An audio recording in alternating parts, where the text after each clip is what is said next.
Erin?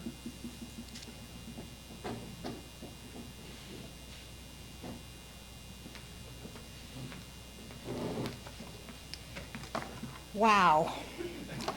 I want to start by just thanking the two of you for the fearless work that you've clearly done and continue to do to fight for parental rights and to shine a light on what this school board does and fight so hard to keep behind our backs.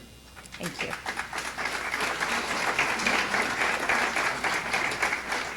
I have to say I'm a little emotional right now, so you'll all have to bear with me. But my topic's a little different, but the theme is very much the same.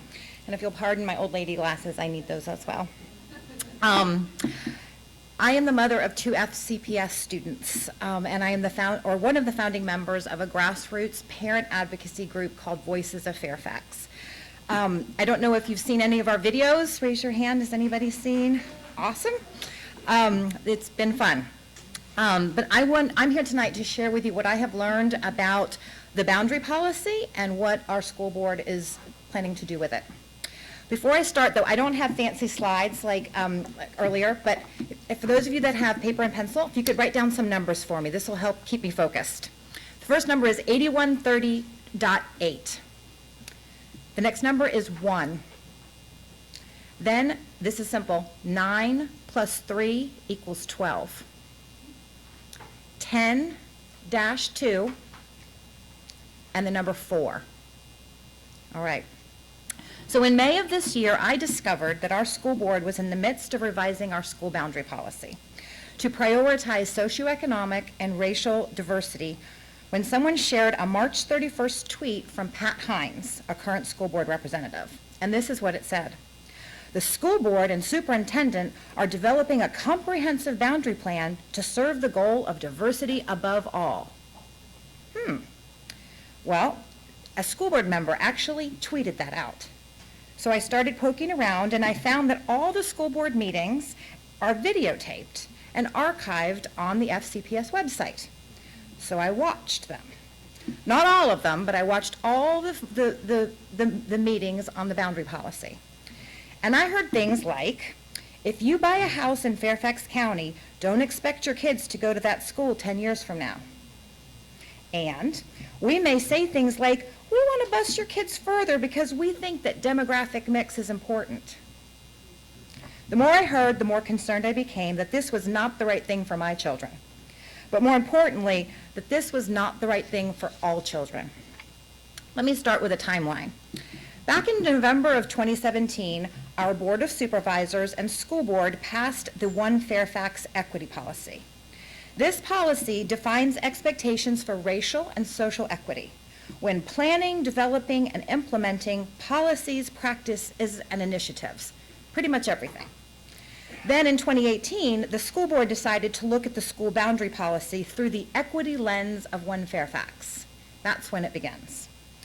In May of last year, the FCPS superintendent, Dr. Scott Brabrand, stopped all administrative boundary changes while the board wrestled with these policy revisions, as he didn't think it was prudent to even make small boundary adjustments before the board had finished looking through their equity lens, even if that meant housing even more students unnecessarily in trailers. In January of 2019, school board member Janie Strauss floated the idea of a small boundary change to relieve perennial and worsening overcrowding at McLean High School. But the board had no stomach for such relief, preferring instead to finish their equity review before looking at something like that. As school board member Sandy Evans says, our advocacy is to rewrite policy 8130 to include socioeconomic diversity and balance. So, McLean High School added 4 additional trailers later that year, which ensured that we had 500 students learning in trailers every day.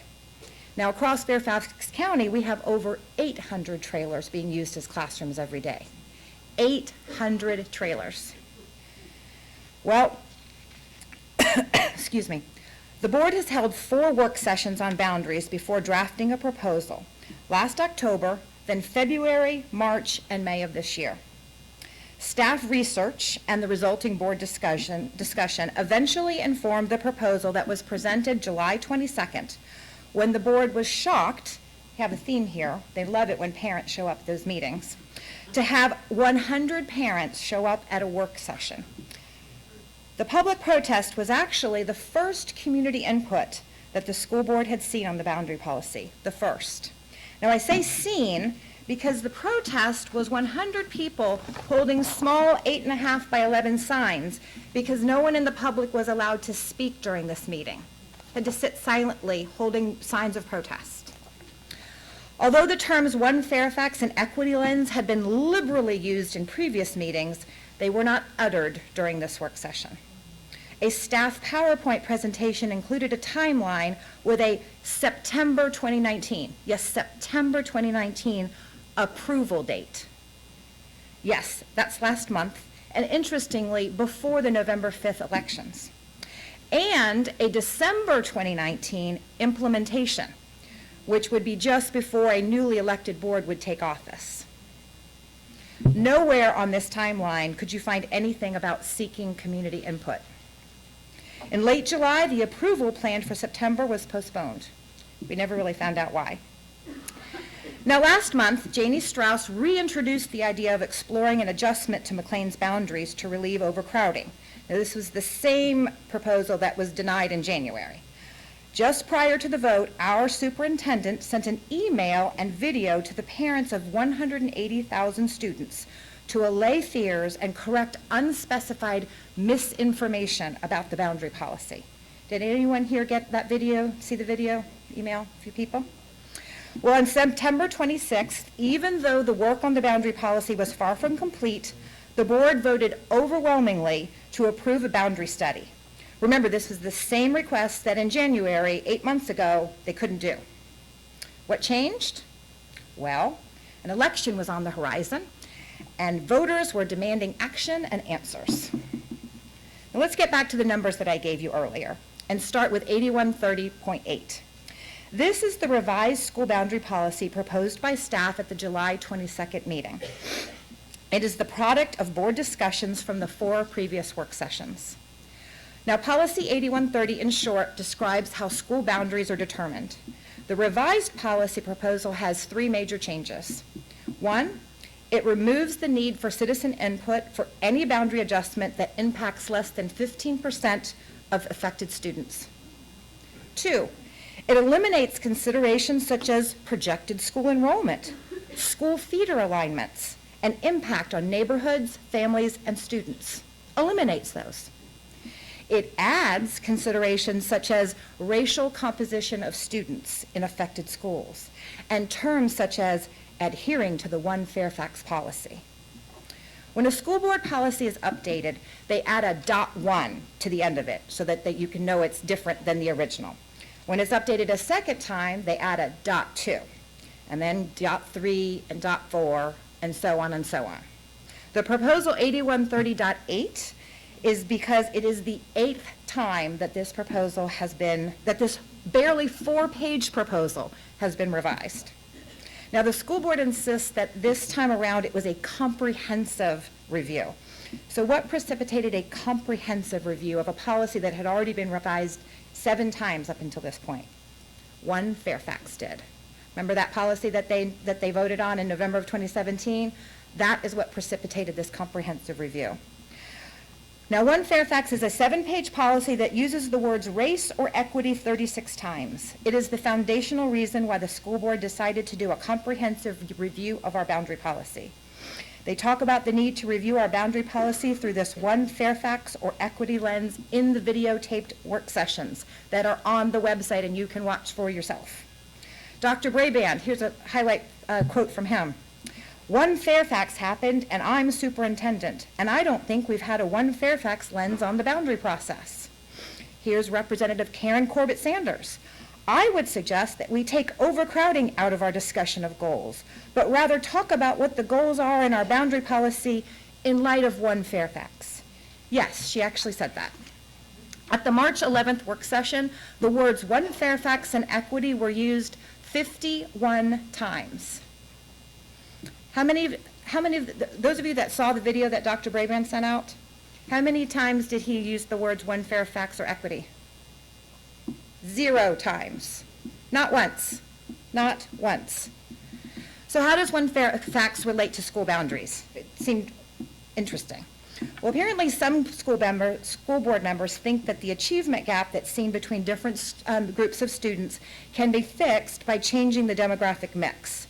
That high poverty schools reach a tipping point where students' struggle is exponentially more difficult because of the high concentration of poverty.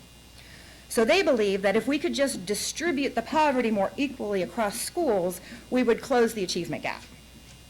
However, there are many very successful charter schools, inner-city charter schools, and even several high-poverty schools right here in Fairfax that defy this theory. Diversity is a very good thing. We all proudly live in one of the most diverse areas of the country, but ensuring a certain recipe of diversity in each school as a way to drive academic success is a very weak tea, and focuses our administration on optics that mask real problems rather than solutions that need to be addressed head-on. We should not use one Fairfax to twist our school boundary policy into a tool for social engineering for 3 reasons. First of all, FCPS has been unable to point to a single school district nationwide that has driven student academic success by ensuring socioeconomic and racial diversity. Doing so here would essentially be a big experiment. Worse, there are real examples where this is not working, starting in the last century with busing. Wake County, North Carolina, New York City, and our neighbor Howard County to the north are contemporary cautionary tales. Research. The research cited by FCPS staff is a joke. It is inconclusive, often dated, and conflates terms to serve a preordained conclusion. As an example, staff substitute available research on sleep for a lack of research on long bus rides. That's right. They couldn't find any research saying that a long bus ride negatively impacted academic success, so they determined that a longer bus ride must cause a student to lose sleep and therefore negatively impact success. This is a board with a solution in search of justification. Lastly, there's an opportunity cost, maybe the one lesson that I learned from my econ class in college. Every dollar and minute spent on this solution is a dollar and a minute not spent on widely accepted drivers of student achievement, like small class sizes, high expectations, and teacher quality. Is this the highest and best use? So now we hit on our last set of numbers. 9 plus 3 equals 12. So last May, I have to tell you, I did not know that we had a school board composed of 12 members. I didn't know that 9 of those members represent specific magisterial districts, like Drainesville, Providence, Sully, Springfield. To be honest, I'm not really even sure that I knew that I was part of the Drainesville district, but I now know that that includes McLean, Great Falls, and Herndon. I also did not know that the 3 remaining members were at-large members that are voted on by the entire county to represent the bigger picture view. But I now know, and I want to make sure that all Fairfax County voters know. 75% of Fairfax County residents do not have a child in FCPS schools. They might not have children, have grown children, or children in private schools. 75% is a big number, and these voters need to care about what the school board does too. The reputation of FCPS and the individual schools to which we are assigned has a very real impact on property values. The quality of the education our children receive has a very real impact on our society, as these children graduate and are either prepared to contribute or not. This is something that is not just an issue for parents, it is something that impacts us all. Next number, 10 to 2. So over the past 5 months, I've learned that although the school board is supposed to be nonpartisan, the vast majority of candidates are endorsed by either the Democrats or the Republicans. I learned that our current school board is composed of 10 Democratic-endorsed candidates and just 2 Republican-endorsed candidates. This majority has been the case for almost a quarter of a century, since the 1990s. This is a problem. When a board has such a strong supermajority, they don't have to listen to the minority opinion. They can do what they want, and they clearly have. Here's another quote from Pat Hines referring to the revised boundary policy. It is this board's responsibility to tee this up for the next board. Why? And what are they teeing it up for, to do? There is no check on power with a 10 to 2 majority. They are at risk of groupthink. In January of this year, school board member Tamara Koufax refers to the B word. Her colleagues later clarify that she means busing in that video, and openly talks about a nuclear option for boundaries. She's then gently encouraged by the superintendent to rebrand her language as comprehensive boundary review. That's the newspeak makes it sound a little bit nicer.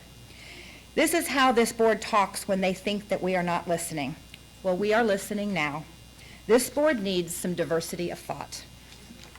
I'm getting to the end, I promise. Last number, 4. I will leave you with this. You have 4 votes for the school board this election. You get to vote for 1 candidate for your district and 3 candidates for the at-large seats. 4 total. Don't waste them. Sometimes it's difficult to comb through the political jargon and really determine a candidate's position. Look who endorses these people. Watch how they answer questions in the candidate forums. Most of them are videotaped if you can't get there live.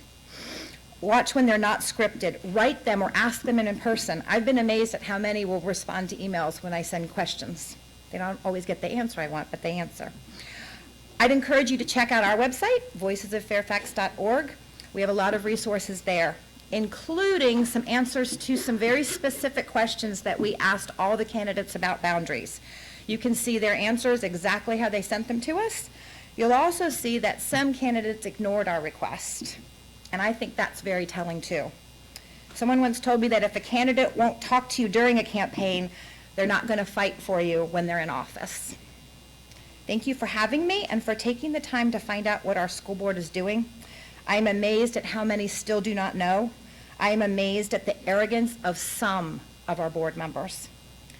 Karen Keys-Gamara, an at-large board member who is running for re-election, actually laughed about the idea of notifying the public about boundary changes. I'm all right with alerting the community as gently as we can, because I'm not sure I want to hear about it for the next 10 years either. If I could ask you one favor, it would be to talk about this to your friends and neighbors, let them know that this is real, and to use their voice at the ballot box this November. We are all Voices of Fairfax, but we have to use those voices in order to be heard.